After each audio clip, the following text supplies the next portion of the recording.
Hello दोस्तों, कैसे हैं आप सब।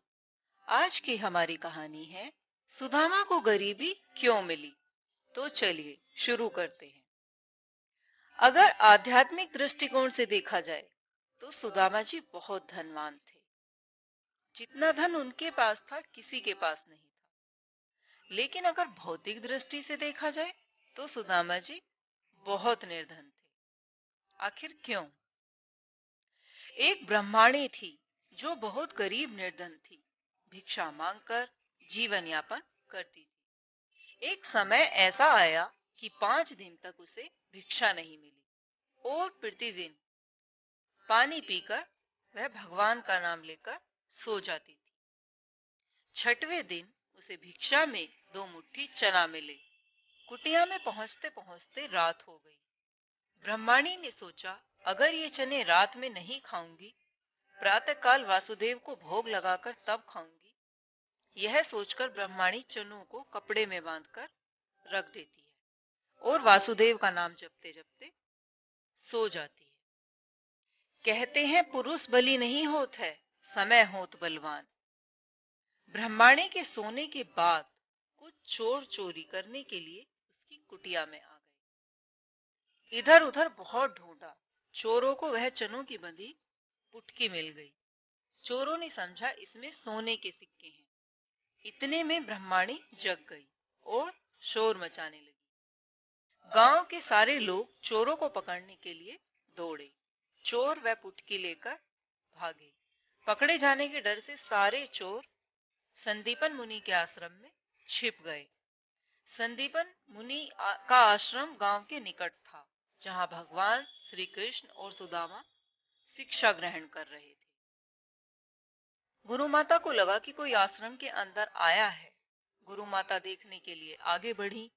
चोर समझ गए और कि कोई आ रहा है। चोर डर गए और आश्रम से भागे। भागते समय चोरों से वह पुटकी वहीं छूट गई और सारे चोर भाग गए। इधर भूख से व्याकुल ब्रह्मणी ने जब जाना कि उसके चने की पुटकी चोर उठा ले गए, तो ब्रह्मणी ने श्राप दे दिया कि मुझ दीनहीन असहाय को के जो भी चने खाएगा वह दरिद्र हो जाएगा। उधर प्रातःकाल गुरु माता आश्रम में झाड़ू लगाने लगी। झाड़ू लगाते समय गुरु माता को वही चने की पुटकी मिली। गुरु माता ने पुटकी खोल के देखी तो उसमें चने थे। सुदामा जी और कृष्ण भगवान जंगल से लकड़ी लाने जा रहे थे रोज की तरह। गुरु माता ने वह चने की पुटकी सुदामा जी को दे दी और कहा, बेटा, जब वन में भूख लगे तो दोनों लोग यह चने खा लेना। सुदामा जी जन्मजात ब्रह्मा ज्ञानी थे। ज्यों ही चने की पुटकी सुदामा जी ने हाथ में ली, त्यों ही उसे सारा रहस्य मालूम हो गया।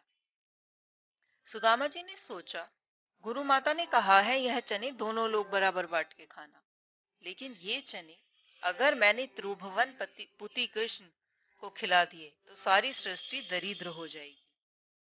नहीं नहीं, मैं ऐसा नहीं करूंगा। मेरे जीवित रहते मेरे प्रभु दरिद्र हो जाएं, मैं ऐसा कदापि नहीं करूंगा। मैं ये चने स्वयं खा जाऊंगा, लेकिन कृष्ण को नहीं खाने दूंगा। और सुदामा जी सारे चने खुद ही खा गए। दरिद्रता का श्राप सुदामा जी ने स्वयं ले लिया चने खाकर, लेकिन अपने मित्र श्री कृष्ण को एक भी दाना चना नहीं दिया। ऐसे होते हैं मित्र। तो धन्यवाद दोस्तों। कैसी लगी आपको हमारी कहानी? अगर कहानी पसंद आई हो तो कहानी को लाइक करें, शेयर करें और हमारे चैनल को सब्सक्राइब करें। मिलते हैं एक और नई अगली कहानी में। तब तक के लिए धन्यवाद।